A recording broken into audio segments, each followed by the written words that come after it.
Did y'all know they over in Mexico tearing white people's asses up right now? If you don't believe me, you can go look it up. But the Mexicans that are in Mexico are literally coming after people who are claiming to be nomads. You know, all those boomers who have now retired and are looking for a cheaper place to live with their retirement? They decided to go to Mexico and try to gentrify Mexico. And they said, no sir, no ma'am. The Mexican people are going through their cities where they've built all these places of shops and restaurants, and they are breaking everything. They are blaming this boomer generation and these digital nomads for the reasons why the price of living is going up. They said that over the last 5 years, just rent alone has gone up 43% because of them. They said that because of them, they are now having to choose between groceries, rent, and electricity. And they didn't waste no time telling them, get the fuck out. They even said they was coming on their beaches telling them that their mariachi bands can't play their music.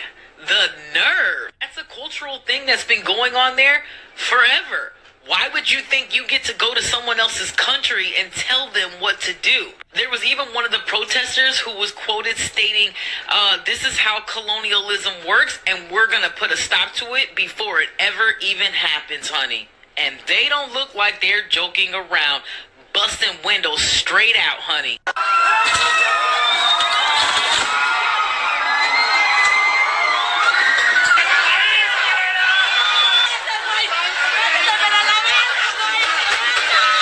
Que viene de otros países, en su mayoría extranjeros, a querer imponer su cultura, sus precios y desplazar a los mexicanos, a los nativos de estas tierras. Vengo porque la gentrificación solo es un paso más a la colonización, a los despojos y a que exploten nuestros recursos. Segura meterlo hasta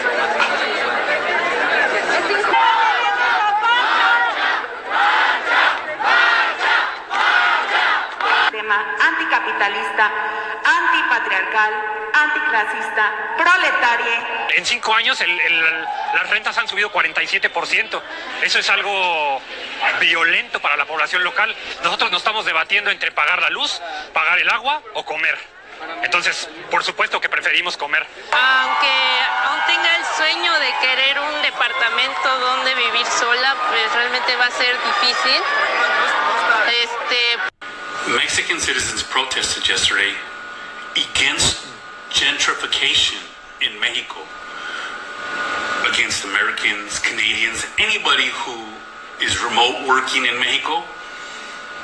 Thousands protest. There's even video if you search Mexican gentrification protests.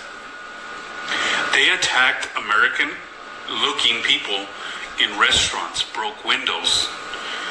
Like violence, they wanted to get at them, and it's because they're making Mexico expensive, and they're getting blamed for making Mexico expensive because they go around saying Mexico's cheap, come here. But by doing so, rents and everything else have gone up in Mexico, making it really hard for the citizens. I keep trying to explain that the economy there is on shaky ground. There is no work. The youth don't have work. And like you see here, eventually they hit a boiling point and they start to protest about it. And that's what's happening in Mexico right now. Hey, Shalom. I'd like to start out by giving all glory, praise, and honor to Yahweh, Bahasham, Yahweh Shai, Bahasham, Urchak, Wadash. Double honors to the elders and apostles of the Great Millstone. Shalom to the elect of Israel.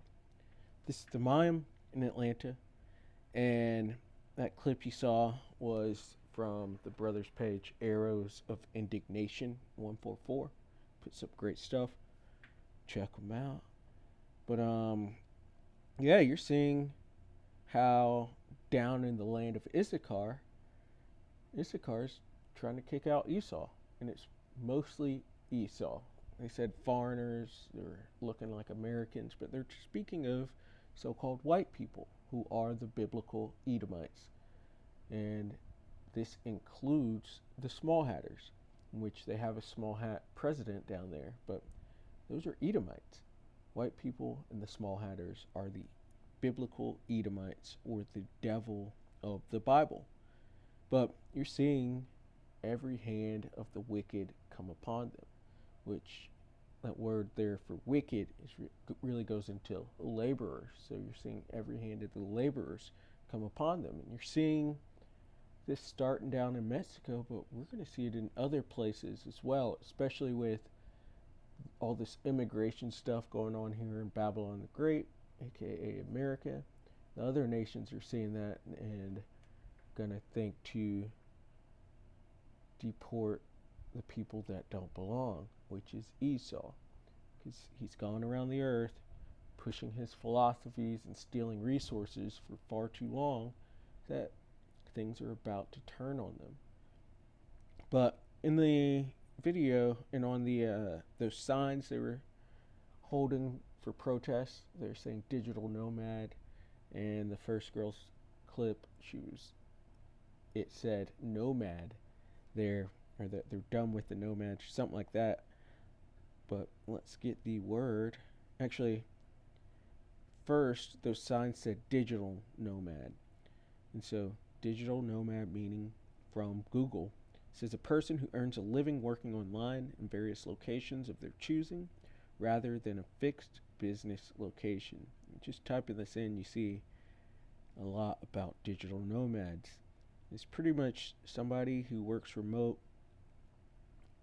but goes and lives somewhere else where prices are lower. You could do this within the US or you can go outside of it. So there's a lot of people that have US based jobs that work remotely that have actually moved down to Mexico, and there their dollar is able to stretch a lot further. But this is also making prices increase because they have more money supply than the locals there, and so supply and demand just gets to the prices increasing, and this has upset a lot of the locals, and to where nobody wants higher prices, and so at this point they're just trying to kick them out. And so we got the word nomad, or digital nomad, but let's go to the etymon for nomad as well. It says a wanderer, one of a tribe of people who have no fixed abode, so no land, in which Esau has Mount Seir, but they were also given the fatness of the earth, so they are pretty much everywhere except for their actual home. It says roaming, roving, wandering, grazing, land allotted. But keep an eye on that word wanderer, because we're going to go to, actually, let's go to the blue letter. Genesis 4 and verse 14. It says, and this is right after Cain killed Abel. And it says, behold, thou hast driven me out this day, and the Lord gave him his judgment as well. But it says, behold, thou hast driven me out this day from the face of the earth, and from thy face shall I be hid. So the Lord put a curse onto Cain, and the fullness of the earth is not going to be given to him. He's basically cursed from the earth. That's why he has no pigment, and that's why he has to use GMO seeds instead of just natural seeds, and various other things. They don't work with the earth. The earth's against them, so they work in different ways. But it says, behold, thou hast driven me out this day from the face of the earth, and from thy face shall I be hid. The Lord has turned his back, his face, to Cain and his descendants, in which Cain later came back in the reincarnation through Esau. And so this mark, this curse from the earth, is still upon their seed line, their descendants as well. And so when you see, and the Most High hated Esau, speaking of these people, the Lord has his face hid from them. It says, and I shall be a fugitive and a vagabond in the earth. And it shall come to pass that everyone that findeth me shall slay me. So we've got that word Vagabond, which is what we're going to take a look at. And they are fugitives because they go around robbing, stealing, killing all around the earth. And they've done it for a very long time, but judgment has not come unto them. Justice has not come unto them, because the Lord's going to provide that justice. He's saved them for the day of evil. But going to that word vagabond, because it's very similar to nomad. And so we have Strong's H5110, nawad, which is to shake, to waver, wander. We saw wandering in the nomad meaning, or etymon, and even that word nomad sounds very similar to nawad. It's probably where it comes from. It says move to and fro, just like Satan, because these are Satan's people. It says flutter, show grief, have compassion on, to cause to wander, to move oneself to and fro, sway, totter. And then down in the definitions, to wander, to flee, to disappear, to console, to deplore, bemoan, flee, get, mourn, make to move, take pity, remove, shake, skip for joy, be sorry, vagabond, way, wandering. So just to hit the etymon one more time for nomad, a wanderer, one of a tribe of people who have no fixed abode. But just going back to the idea that she said, she called them nomads, and the people protesting their signs said no more digital nomads, no more wanderers, which shows it's talking to these Edomites, because they're descendants of Cain through reincarnation. But going down to verse 15, it says, and the Lord said unto him, therefore whosoever slayeth Cain, vengeance shall be taken on him sevenfold. So to completion. And the Lord set a mark upon Cain, lest any finding him should kill him. And there's a band called Avenged Sevenfold, speaking to this mark of Cain, and speaking to the protection that these Edomites have been able to have over the ages. But that protection is coming to an end because of their just being vagabonds. They've been vagabonds, wandering into everybody else's land, putting out their various philosophies, from alphabet lifestyle to feminism to whatever else, to their atheism, and then also the theft that comes, the stealing of resources, this taking of heritages as well, because they move into a land and then take that heritage, the heritage of that land on. And the murder. There's been massive amounts of blood shed from them trying to take these lands, from them being covetous and stealing these lands. And so this is built up over time, and the Lord's going to remove that mark in the end days. But getting into Habakkuk 2, and verse 5, it says, yet also, because he transgresseth by wine, he is a proud man. He's called the most proud. They are very proud. They're proud to be Americans. They're proud of their Edomite supremacy and their false history. They're just proud. It says, neither keepeth at home, because they come from vagabonds. They are nomads, wicked nomads that travel around the earth. And I'm not saying these people, these Edomites down there in Mexico, are shedding a ton of blood, but they are increasing prices, which can be bloodshed to a man if it's more than what his earnings can bring in for his, or if it's starving these people out, they're basically shedding blood. But neither keepeth at home, who enlargeth his desire as hell, because it can't be satisfied, and is as death, because their ways bring death.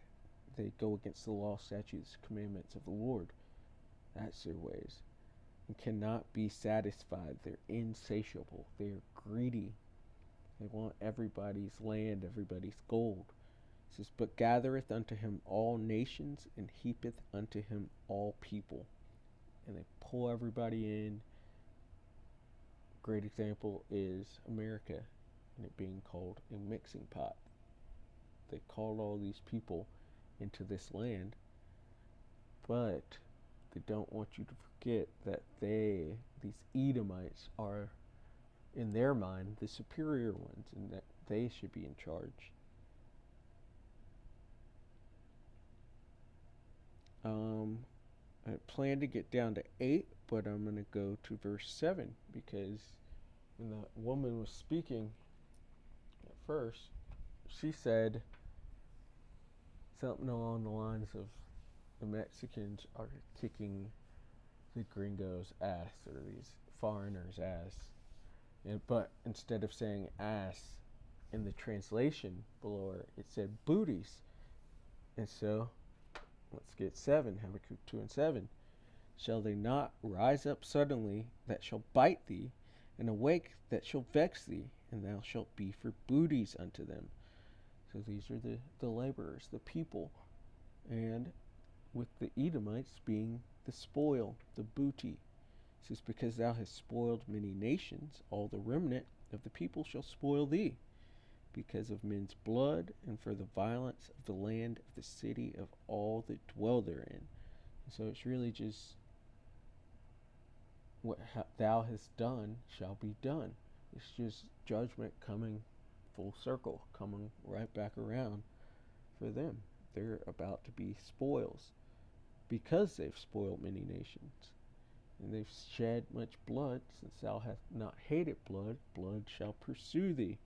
It's pretty straightforward, but Esau, Edom forgot, and they don't truly believe in the Lord, and so they didn't believe that this end was going to come for them. But just like it speaks of in Isaiah 47, forgot their latter end, and their latter end is terrifying to even myself. Job 18 and verse 17, because once that mark is taken off of them, once that protection that they currently have under their blessing is taken away, they're going to be chased out of the earth, just like they're being chased out of Mexico. It's going to be in many places. And then eventually, after they serve out their 1,000 years of captivity, they're going to be gathered up and burn up. Their whole seed line is going to be taken off of this earth. And so this is Job 18 and verse 17. His remembrance shall perish from the earth, because they're going to be removed out of this power seat that they're in and made into slaves. People don't remember slaves, and especially deserving slaves. It says, and he shall have no name in the street. He shall be driven from light into darkness. So they are in their knowledge portion right now. They are the illuminated ones of this world with their own wicked form of knowledge, but it's turning into confusion. They're being driven into confusion. The Lord said he has wisdom vanished in Teman. He's taken away their wicked wisdom, and they're not able to hide themselves because their plans are being shown, telegraphed from the get-go. This, you could think of this thing that just happened in Texas with the flooding and that campground being flooded out. People from the beginning are already like, day one, they're like, well, there's a cloud seeding program that was taking place down there. It shows Esau's hand. They're being shown. They're losing their wicked knowledge, which a knowledge of wickedness is no knowledge at all.